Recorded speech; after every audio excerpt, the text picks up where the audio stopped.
Haleluya. Shalom. Puji Tuhan, kita bersyukur. Ya, makasih. Dalam keadaan yang baik, sehat, dan Tuhan karuniakan kesempatan kita bisa bersama kembali beribadah kepada Tuhan. Bahkan kita telah naikkan puji-pujian bagi kemuliaan namanya. Kita percaya Allah kita adalah Allah yang dahsyat, Allah yang membelah laut, Allah yang bisa mengadakan banyak perkara mujizat. Itu sebabnya kita mau belajar semakin mempercayakan kehidupan kita kepada Tuhan, supaya kita bisa searah sejalan dengan apa yang Tuhan kehendaki di dalam kehidupan kita. Tuhan tidak pernah lelah, Tuhan tidak pernah jenuh untuk dapat terus mendorong hidup kita searah sejalan dengan apa yang Tuhan kehendaki. Karena itu kebenaran firman Tuhan pagi ini mengajak saya dan saudara untuk bisa belajar bagaimana kita menata hidup yang lebih baik ke depan. Yang searah sejalan dengan apa yang Tuhan kehendaki, dan bagaimana kehidupan kita di tahun 2025 ini bisa kita isi, kita jalani dengan sesuatu yang bisa membuat kita di akhir tahun mengevaluasi bahwa hidup kita sudah kita kerjakan tahun ini lebih baik daripada tahun-tahun sebelumnya. Mau bukan? Yuk mari kita akan membaca firman Tuhan di dalam Amsal pasal yang ketiga ayat 5 dan 6. Amsal pasal 3 ayat 5 dan 6. Firman Allah kita akan baca dengan suara yang keras. Seluruh jemaat akan membaca bersama-sama. Yuk kita baca. Yang buka gadget silakan, Alkitab silakan, yang memperhatikan tayangan di depan juga boleh. Yuk kita baca 2, 3. Percayalah kepada Tuhan dengan segenap hatimu, dan janganlah bersandar kepada pengertianmu sendiri. Akuilah Dia dalam segala lakumu, maka Ia akan meluruskan jalanmu. Sekali lagi 2, 3.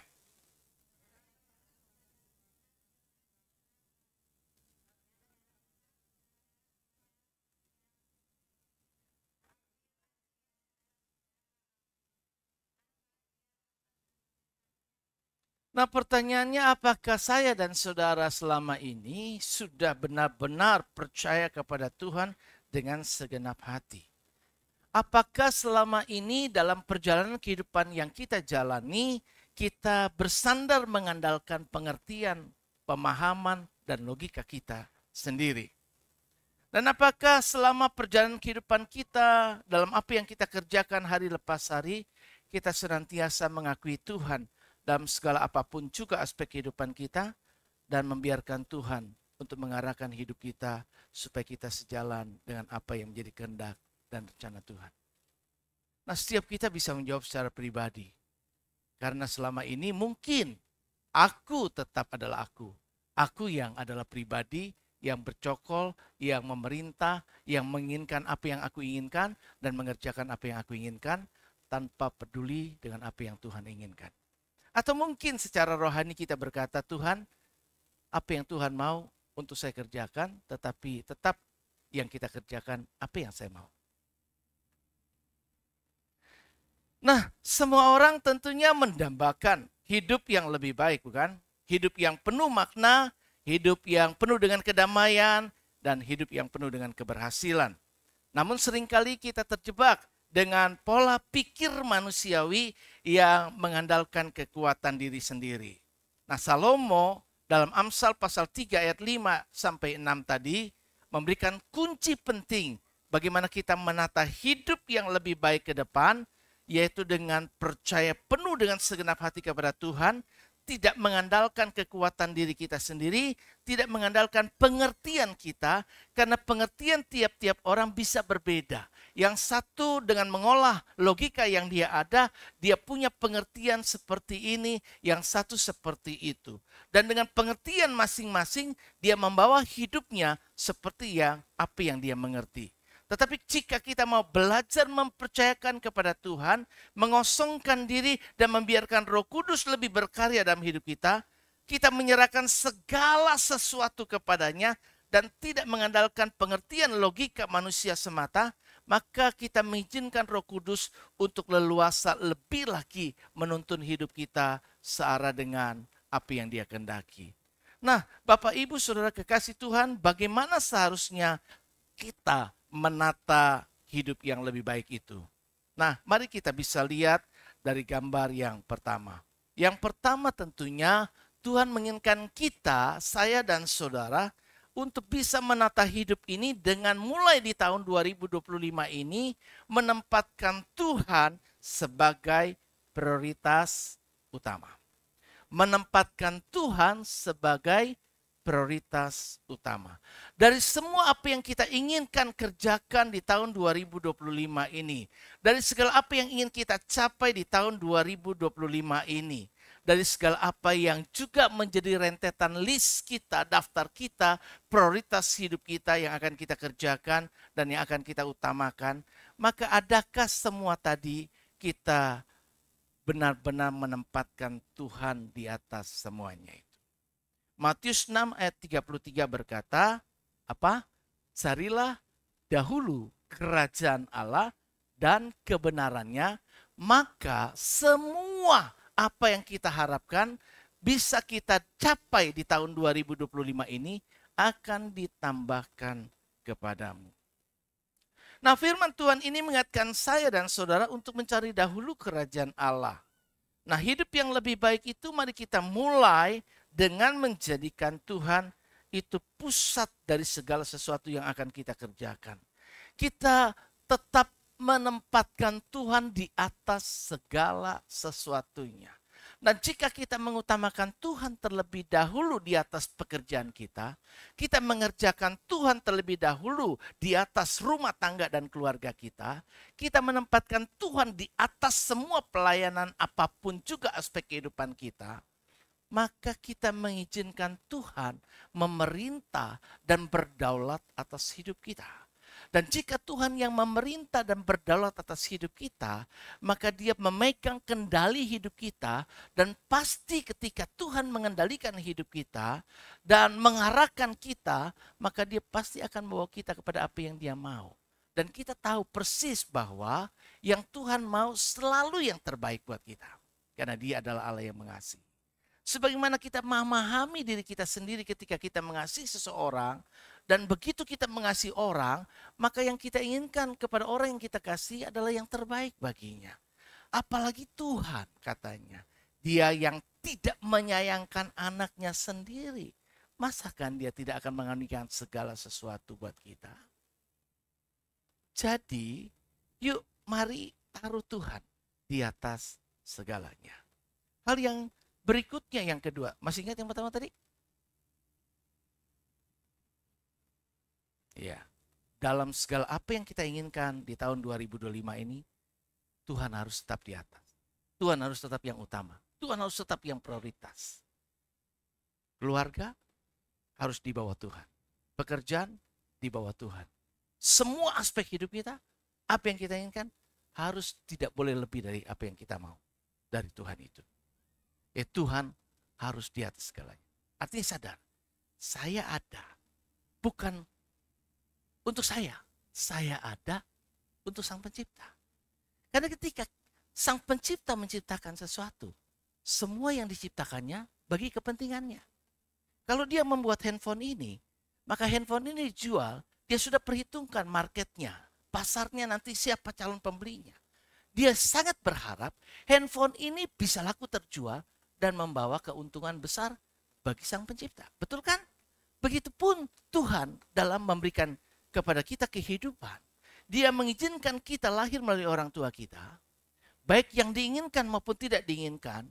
Ada orang-orang yang mungkin tidak diinginkan oleh orang tua, tapi diizinkan Tuhan akhirnya terlahir. Maka yang Tuhan ketika Dia izinkan, Dia sudah punya blueprint atas hidup kita. Dia punya rancangan yang terbaik buat kita. Dan semua tadi dalam kelola sebuah desain yang luar biasa, maka Dia ingin ujungnya memberikan kemuliaan bagi namanya. Nah, kehidupan saya dan saudara apa yang kita rencanakan, akankah semua tadi bisa mendatangkan kemuliaan bagi nama Tuhan? Jika nantinya yang kita inginkan ketika kita tata hidup supaya berhasil, bahkan lebih berhasil daripada tahun-tahun sebelumnya, biarlah keberhasilan itu dimaksudkan untuk supaya Tuhan dimuliakan. Itulah artinya kita menempatkan Tuhan menjadi pusat dalam hidup kita. Bahwa semua yang kita inginkan, semua yang kita maksudkan, supaya Tuhan dimuliakan. Orang yang mencari pasangan, anak-anak muda, kemudian berpikir pasangan ini bukan cuma untuk kepentingan dirinya saja. Oh, apa yang saya mau. Tetapi apakah dengan saya hidup dengan pasangan ini, maka pasangan ini bersama saya akan bisa membawa saya memuliakan Tuhan. Kalau pasangan itu membuat saya makin jauh dari Tuhan, kita tidak menempatkan Tuhan menjadi prioritas dalam hidup. Tapi pasangan itu sesuai dengan selera kita. Tapi kalau kita tempatkan Tuhan di atas semuanya. Ketika kita inginkan seorang anak, anak Tuhan karuniakan. Begitu Tuhan karuniakan anak, kita ingin anak ini menjadi anak-anak keturunan ilahi. Yang melahirkan sebuah karakter ilahi, gambar-gambar diri ilahi, yang kemudian dapat memuliakan Tuhan. Bukan semakin membawa kita sibuk dengan anak, kemudian gak punya waktu untuk Tuhan, dan bawa kita makin jauh dari Tuhan. Yang kedua, supaya kita bisa menata hidup yang lebih baik, selain menempatkan Tuhan di atas segalanya yang paling utama, maka kita mulai belajar untuk mengembangkan apa? Kebiasaan baik. Yang kedua, bagaimana supaya saya bisa menata hidup saya lebih baik? Yuk mulai kembangkan kebiasaan yang baik itu. Tidak ada hal baik dalam kehidupan kita yang langsung jadi dengan sendirinya. Semua perlu dibiasakan dan dilakukan dengan konsisten. Dan segala sesuatu yang kita lakukan secara konsisten dan itu biasa akan membentuk dan memproses hidup kita, bahkan menjadi karakter di dalam diri kita. Dan itu yang akan sering kita kerjakan. Dan semakin kita kerjakan yang baik, maka kita akan menjadi pribadi yang baik. Semakin kita kerjakan yang tidak baik, maka kita menjadi orang yang tidak baik. Jadi kebiasaan itulah yang baik-baik itu yang harus kita mulai belajar.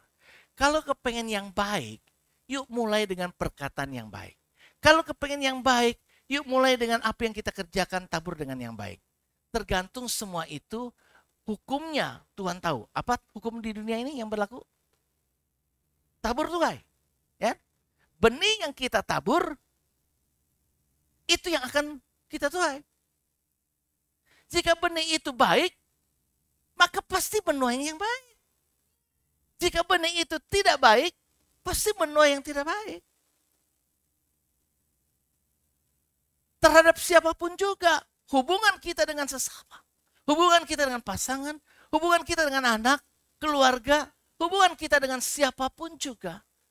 Itu juga bagian-bagian dari kita menabur. Firman Allah Efesus 5 ayat 15-17 dan ayat yang ke-20 berkata begini. Karena itu perhatikanlah dengan saksama. Kalau diperhatikan dengan saksama artinya kita perhatikan dengan sangat teliti, detail banget, perhatikan dengan sungguh-sungguh, nggak ada yang akan terlewatkan, yaitu bukan orang lain. Yang kita perhatikan itu adalah apa? Bagaimana saya? Firman Tuhan berkata bagaimana kamu hidup. Bukan bagaimana orang lain hidup. Tapi bagaimana saya hidup.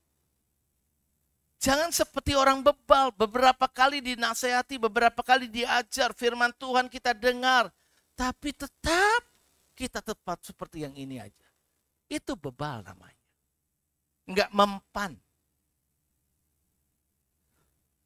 Tetapi seperti orang arif. Orang yang bijaksana, orang yang bisa menangkap, orang yang bisa mengerti. Karena setiap peristiwa dalam hidup kita terjadi tidak secara kebetulan. Semua mempunyai makna, semua mempunyai maksud. Tidak ada satu kejadian apapun juga sebagai orang percaya, khususnya saya, meyakini tidak ada perkara kebetulan. Karena Allah mengontrol, Allah mengendalikan. Dan tidak ada sesuatu yang terjadi tanpa seizin Tuhan. Wong iblis aja mau mencobai orang aja harus izin. Maksud lo apa? Tuhan pertimbangkan. Oke, saya akan buat ini untuk sesuatu yang baik. Maka ketika ada orang-orang jahat diizinkan. Sekalipun orang itu mereka-rekakan kejahatan, tapi Tuhan mereka-rekakan untuk kebaikan. Kalau kita tadi pertama, tempatkan Tuhan di atas segalanya. Pergunakanlah waktu yang ada karena hari-hari ini adalah jahat. Sebab itu jangan kamu bodoh, tetapi usahakanlah supaya kamu mengerti kehendak Tuhan. Ucapkanlah syukur senantiasa atas segala sesuatu dalam nama Tuhan kita Yesus Kristus kepada Allah dan Bapa kita.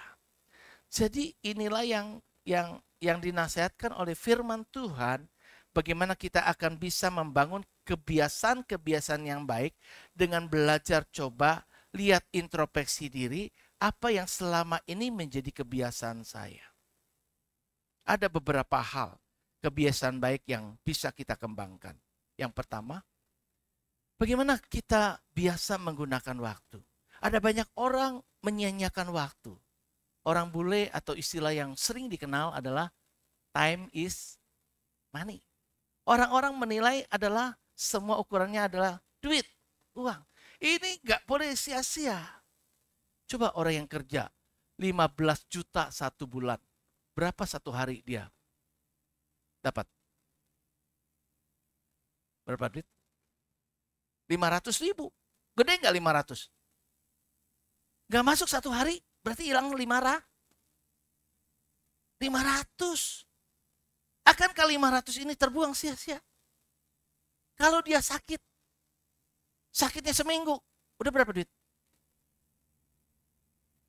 3.500.000. Itu gede.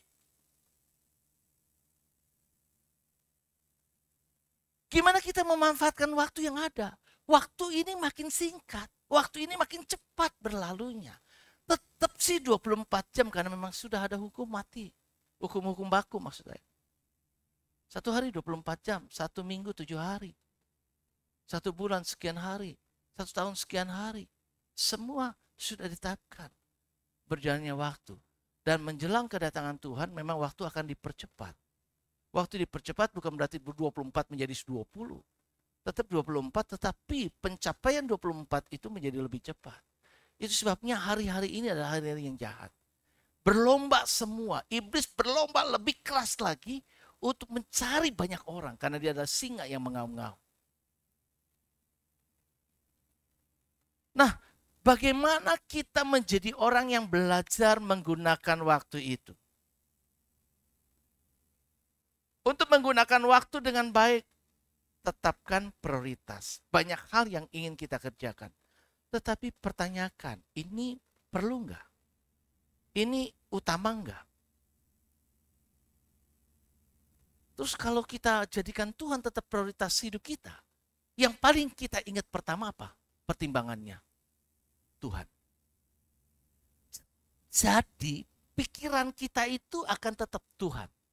Karena di pusat. Yang saya kerjakan ini connect lagi Tuhan. Tuhan. Tuhan. Tuhan. Maka apapun juga waktu kita mengatur, mengelola waktu yang Tuhan beri. Maka kita menggunakan itu semua untuk mencapai apa yang ingin dicapai. Orang yang bekerja, tentu dia ketika masuk pekerjaan dia punya job desk. Job desk itu uraian tugas pekerjaan yang harus dia lakukan. Tugas-tugasnya. Dia punya kewajiban ini. Dia harus mencapai ini. Dan sebagai orang yang bekerja, waktu kita terbatas. Tergantung level kita di sebuah kantor atau di pekerjaan. Orang yang berdagang sama. Nah, kita kelola waktu kita bagaimana? Yang pertama apa yang kita ingin capai? Mana yang lebih utama, mana yang lebih penting? Akan kelihatan ketika kita menggunakan banyak investasikan waktu lebih untuk hal-hal yang memang cuma sia-sia untuk kepentingan kita doang. Maka poin nomor 1 tadi itu nggak kita terapkan.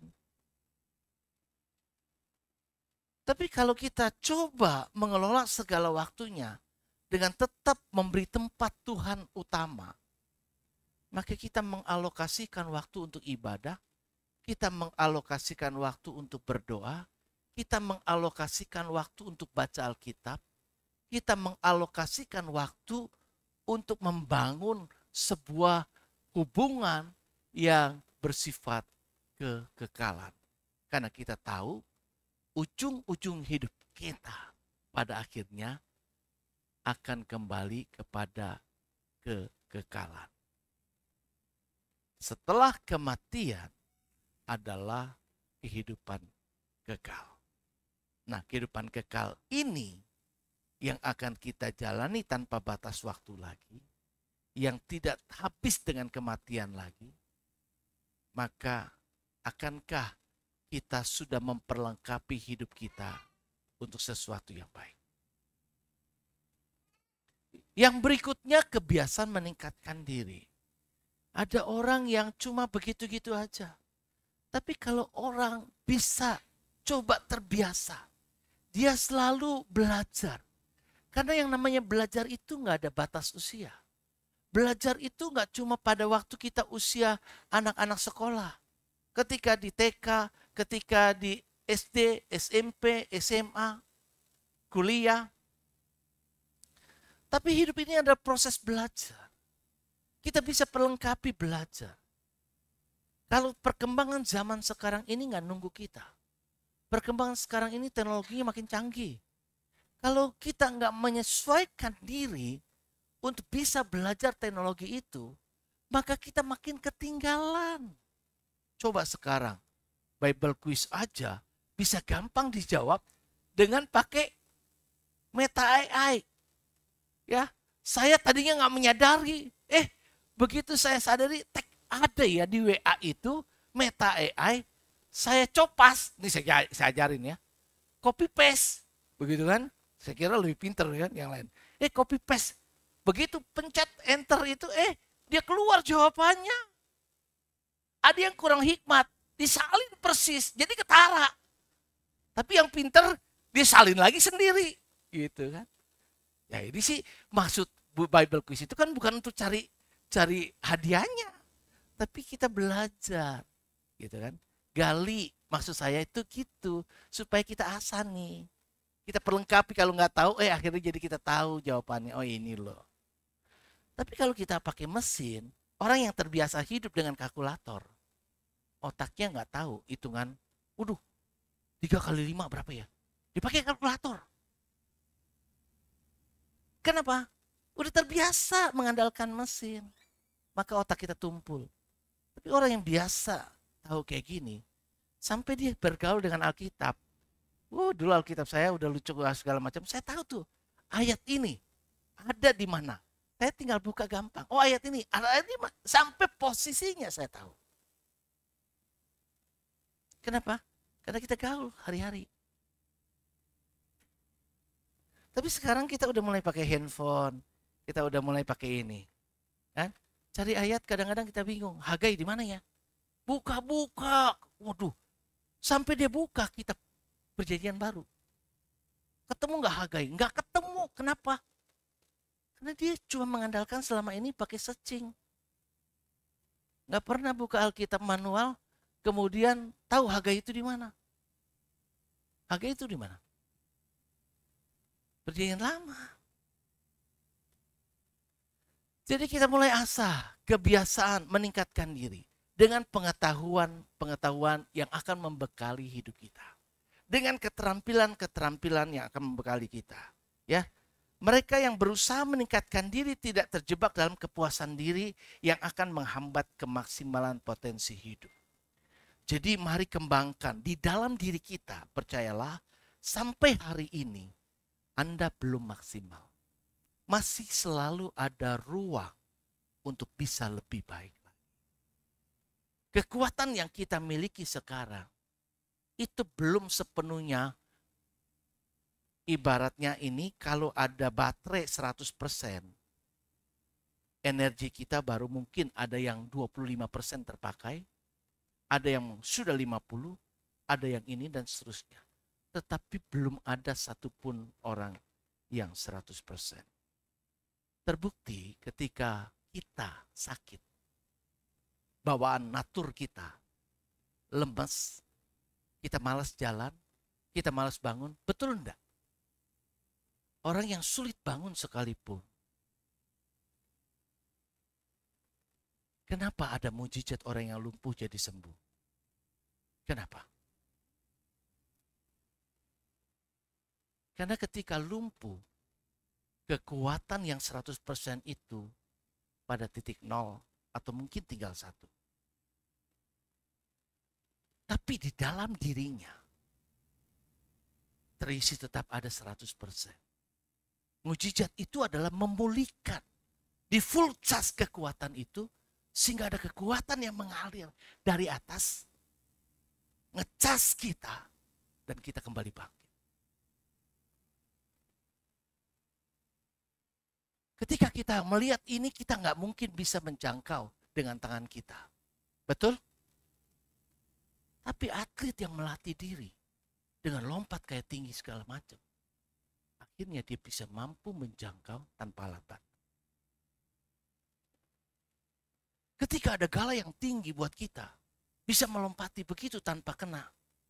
Bisa nggak? Nggak bisa. Tapi manusia yang melatih diri untuk itu, terus melatih dan belajar.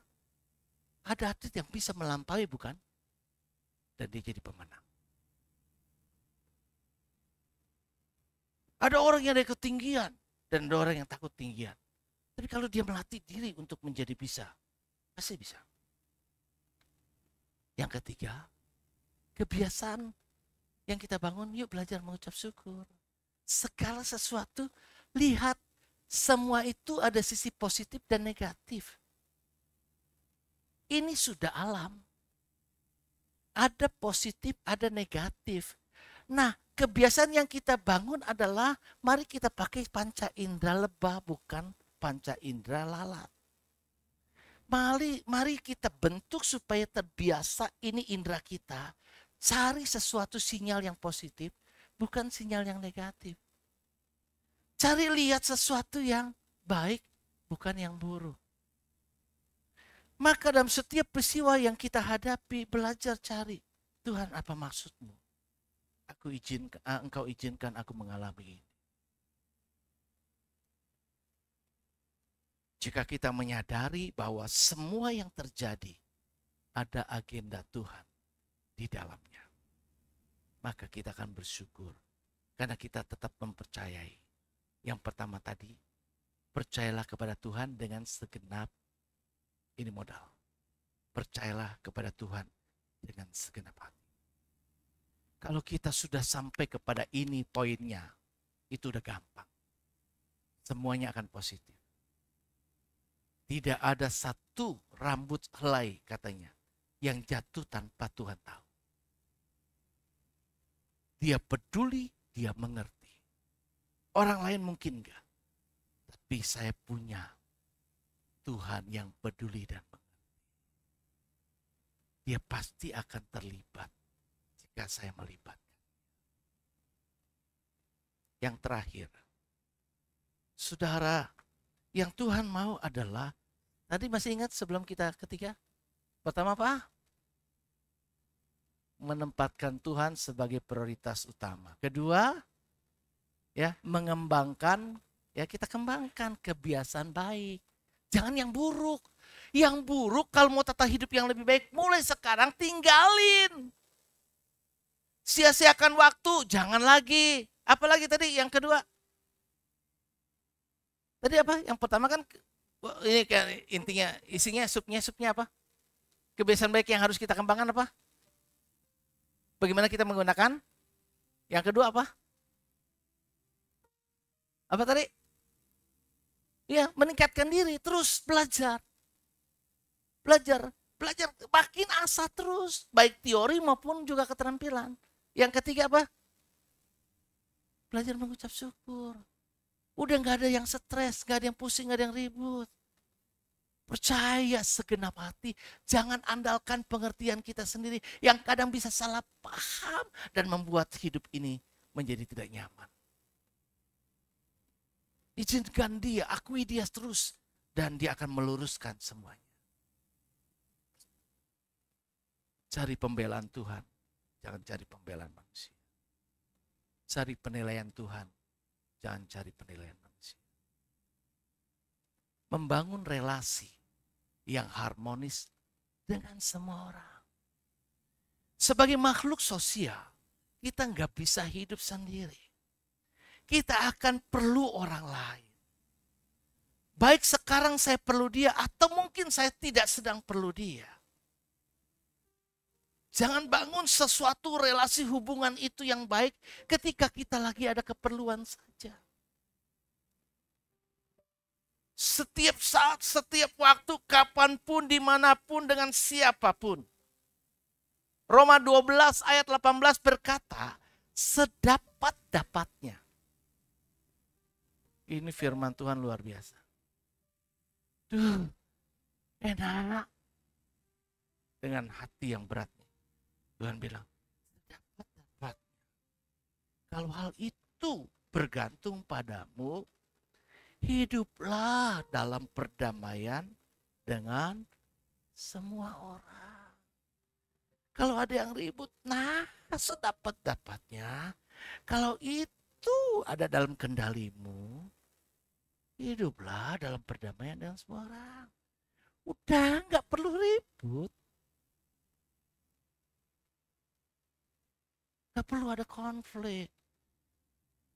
Nggak perlu ada kesel hati. Maka dikatakan sedapat-dapatnya nih. Itu kalau dalam kendalimu. Itu tergantung dirimu. Bukan orang lain. Udah lu aja. Lu gak bisa kendalikan orang lain punya respon. Tapi lu bisa kan?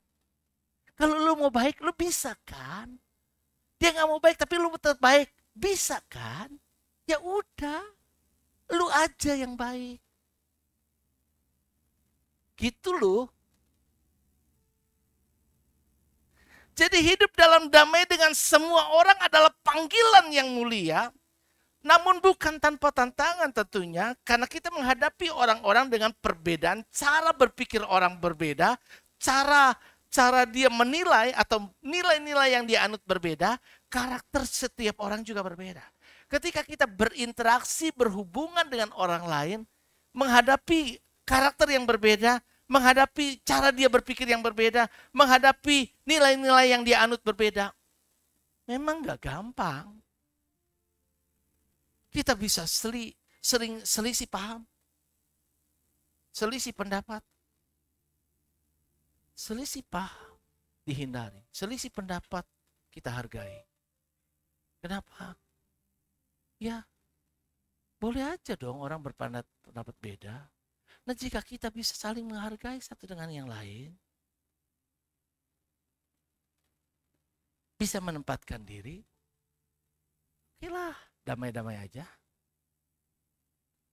Mengakui setiap orang punya hak. Tapi ada yang saya bisa kendalikan, ada yang tidak bisa saya kendalikan. Nah,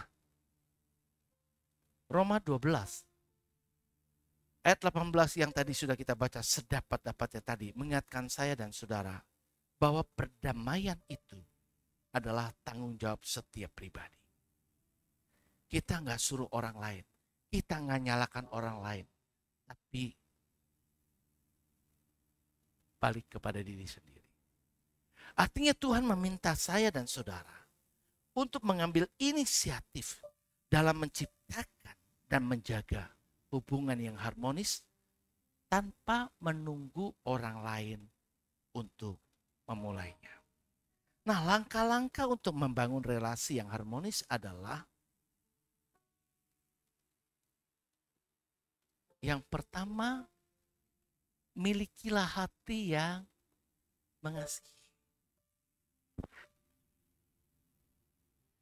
Kasih kalau ada pada diri kita menjadi pondasi dari relasi yang harmonis. Itu dasarnya. Kenapa? Kolose 3 ayat 14 berkata itu kasih mengikat kita yang mempersatukan. Kasih itu mengikat, mempersatukan kita dan menyempurnakan. Enggak ada orang yang sempurna. Enggak ada. Tidak seorang pun yang sempurna. Dia bisa berpotensi salah, dia bisa berpotensi menyakiti, dia bisa berpotensi banyak hal yang lain. Tetapi jika kita kenakan kasih, dia akan membawa kita untuk bisa mengikat kita bersatu. Tetap berdamai dan bisa kemudian menerima dia apa adanya. Dan bukan apa adanya sesuai dengan apa yang saya mau. Jadi kasihlah yang akan membuat kita bisa membangun relasi yang baik dengan semua orang. Yuk kenakan kasih. Kasih yang mana? Ada 4 jenis kasih. Tapi yang Tuhan ajar kita kenakan kasih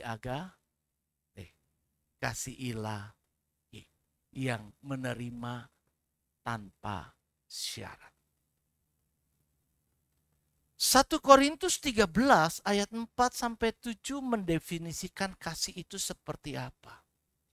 Jadi ini bisa kita lihat. Apakah saya benar-benar ada kasih atau tidak? Kasih itu sabar. Jika saya nggak sabar, jangan-jangan saya sedang tidak punya kasih. Kasih itu murah hati. Kasih itu tidak cemburu. Kasih itu tidak memegahkan diri. Kasih itu tidak sombong. Kasih itu tidak mementingkan diri sendiri. Dan banyak hal yang lainnya yang tertulis dalam 1 Korintus 13 ayat 4, 5, 6, dan 7. Dan jika itu kita kenakan dalam hubungan dengan sesama, maka indah semuanya. Jadi miliki hati yang mengasihi. Untuk bisa membangun relasi yang harmonis dengan semua orang, yang kedua adalah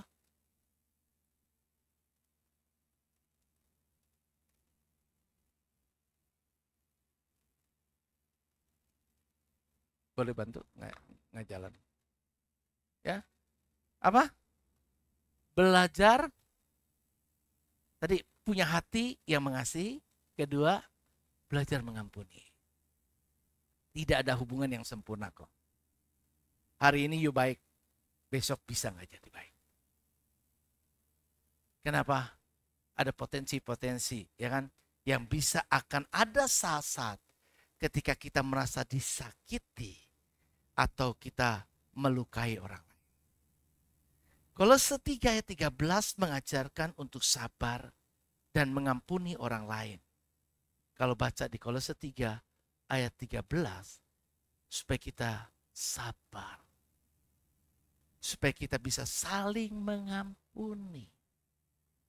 Pengampunan itu bukan hanya menyelesaikan konflik, tapi juga memulihkan hubungan. Apapun situasi hubungan yang terjadi saat itu. Lepaskan pengampunan. Karena hukumnya adalah jika kita mengampuni orang, Bapa di surga akan mengampuni kita. Tapi jika kita tidak bisa mengampuni orang, betapa beratnya kesalahan itu, maka Bapa di surga juga tidak akan mengampuni kita. Bukankah saya dan saudara masih butuh diampuni Tuhan? Dan bukankah kita juga berpotensi dan telah banyak melakukan kesalahan sebagai makhluk yang tidak sempurna?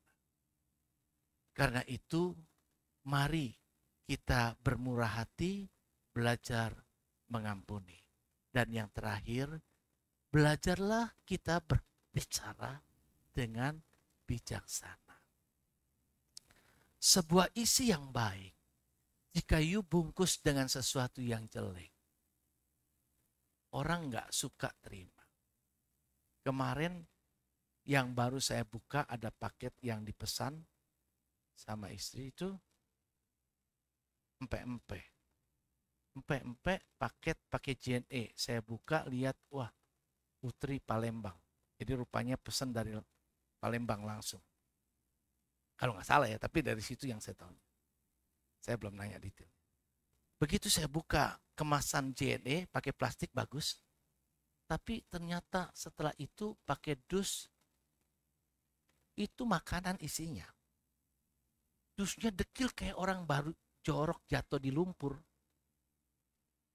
Kotor banget. Menurut saya, gak pantas dia pakai kemasan dus kotor itu. Saya pikir, waduh, gimana isinya ini? Betul nggak? Seandainya nggak dibungkus kayak gitu, langsung pakai yang dus yang tadi kotor. Mau ambil nggak? Mau terima nggak? Kita udah tolak dulu, Pak, balikin aja.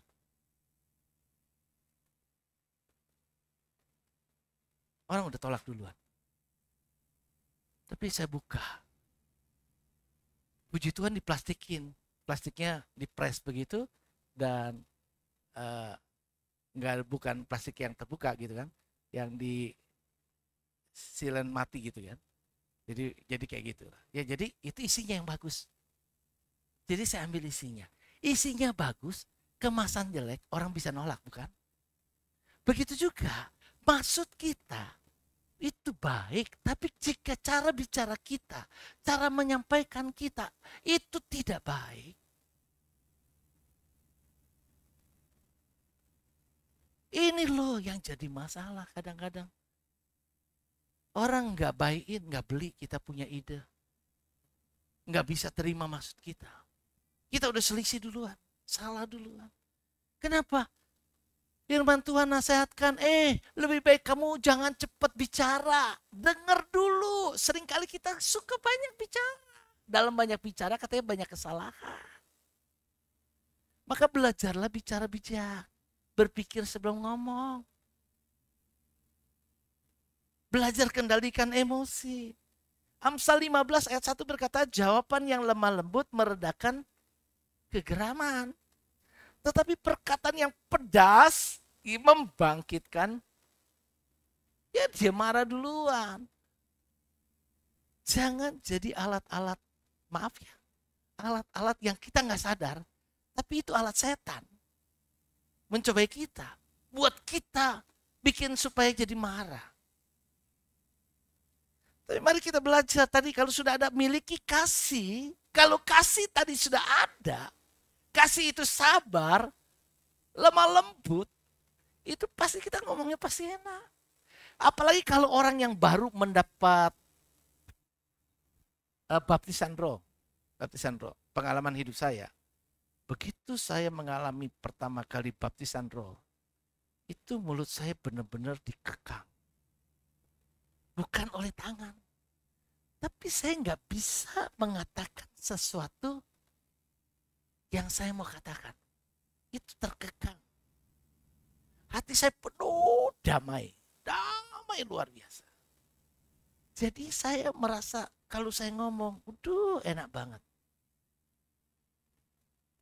Orang yang dikuasai Roh Kudus. Karena kasih, sukacita, damai sejahtera, kesabaran, itu semua adalah buah-buah dari Roh Kudus.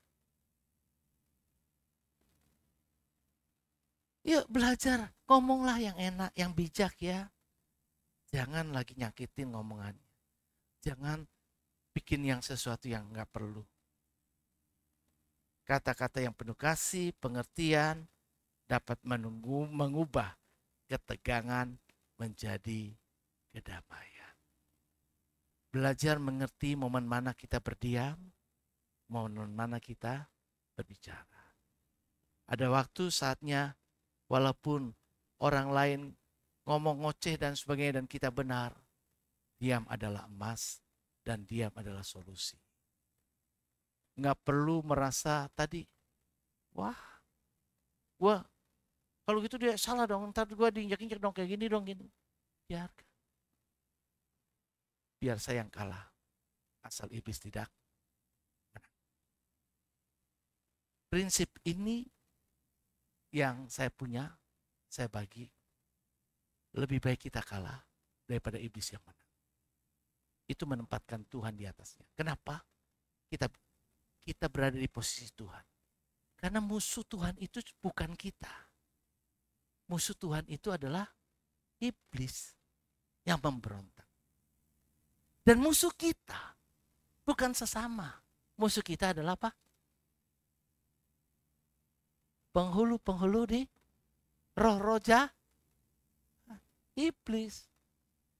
Di antara kita harusnya ada permusuhan. Kalau ada permusuhan, kalau menata hidup yang lebih baik, hari ini selesaikan. Berdamai sedapat-dapatnya. Jika hal itu bergantung kepadamu. Hiduplah dalam perdamaian dengan semua orang. Kiranya Tuhan memberkati, mari kita bangkit diri. Ku datang ya Bapa, dalam kerinduan, jadikan aku indah. Haleluya. Tuhan ingin saya dan saudara menjadi indah dalam pandangannya. Mari kita tata hidup kita di tahun 2025 ini menjadi lebih baik lagi. Ku datang ya Bapa dalam kerinduan, memandang keindahan-Mu. Ku berikan segalanya, semuanya yang ada. Ku ingin menyenangkan hati-Mu, oh Tuhan. Jadikan aku indah yang Kau pandang mulia, seturut karya-Mu di dalam hidupku.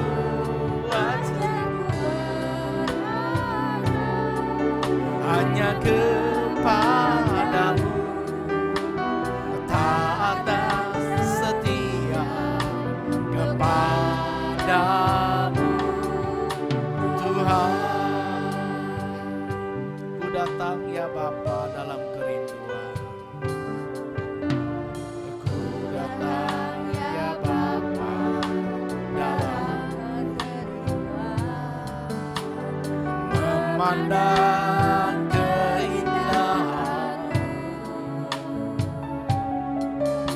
Ku berikan segalanya, semuanya yang ada. Ku ingin menyenangkan hati-Mu, Tuhan. Jadikan aku. Amin.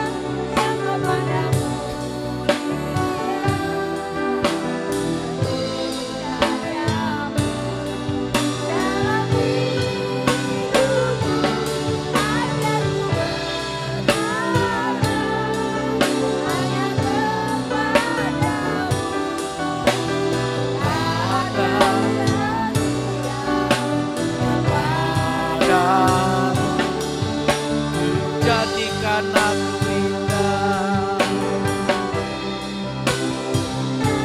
yang Kau pandang mulia, seturut karya-Mu di dalam hidup. Ajar ku berharap hanya kepadamu, taat dan setia kepadamu. Sekali lagi katakan, jadikan aku indah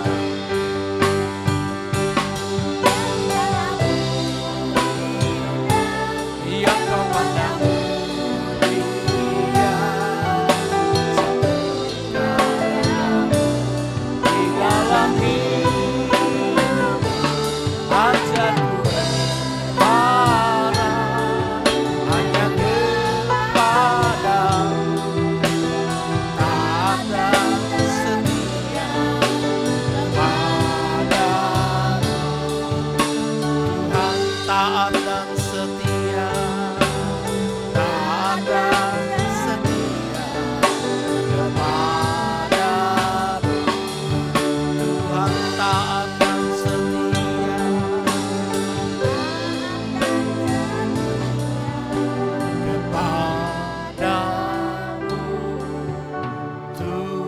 Mari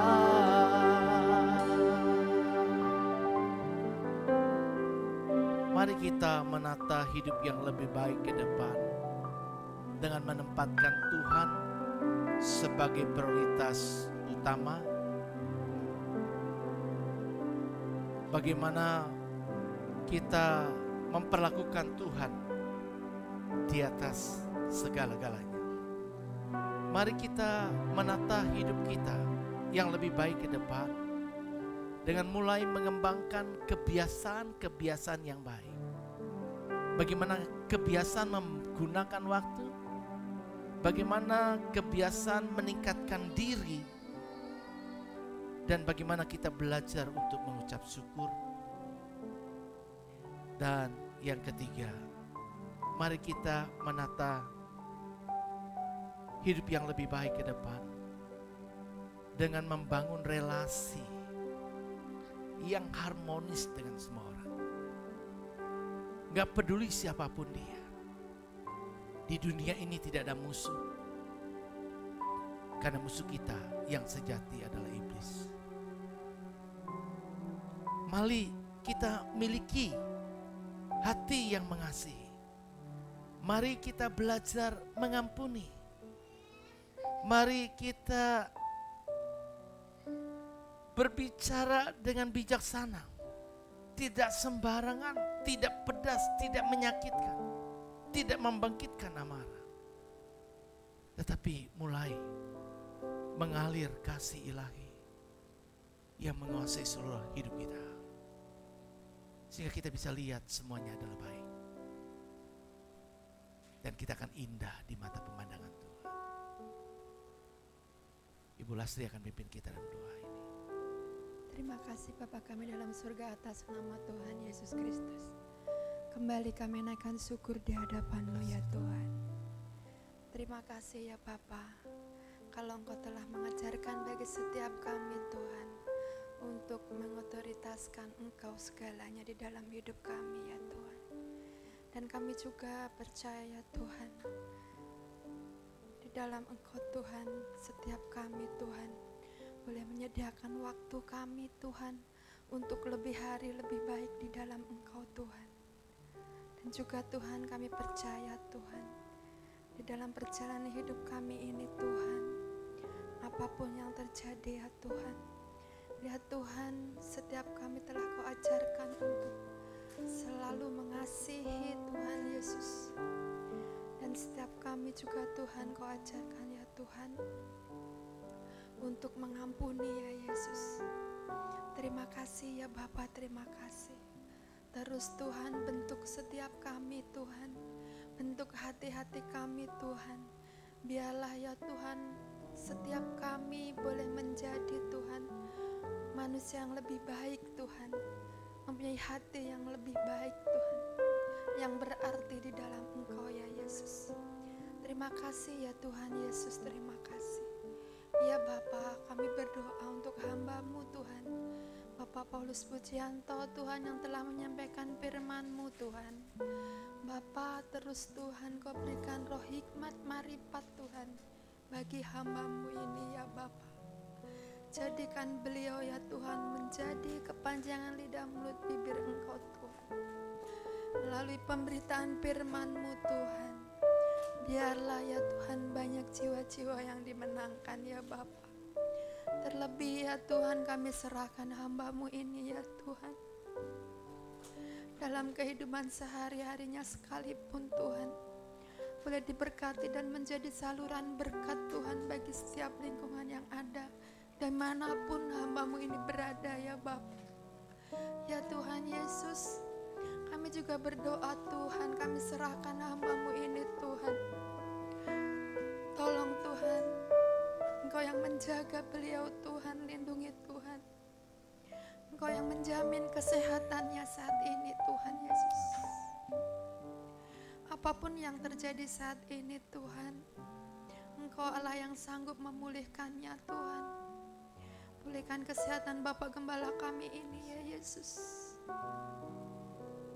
Pulihkan saraf-saraf Tuhan yang mungkin saat ini Tuhan dalam keadaan yang tidak baik Tuhan. segala sumber dari kehidupan kami. Engkau yang mampu menyembuhkannya ya Yesus. Terima kasih Tuhan Yesus, terima kasih. Terus Tuhan, sekali lagi Tuhan, kami mohon belas kasihan-Mu, kami mohon perkenanan-Mu ya Tuhan. Lindungi Bapak Gembala kami ini Tuhan, dari ujung rambut sampai ujung kakinya Tuhan, dengan urapan kuasa-Mu ya Yesus. Terima kasih Bapak, terima kasih. Dalam nama Tuhan Yesus Kristus kami berdoa dan mengucap syukur. Haleluya.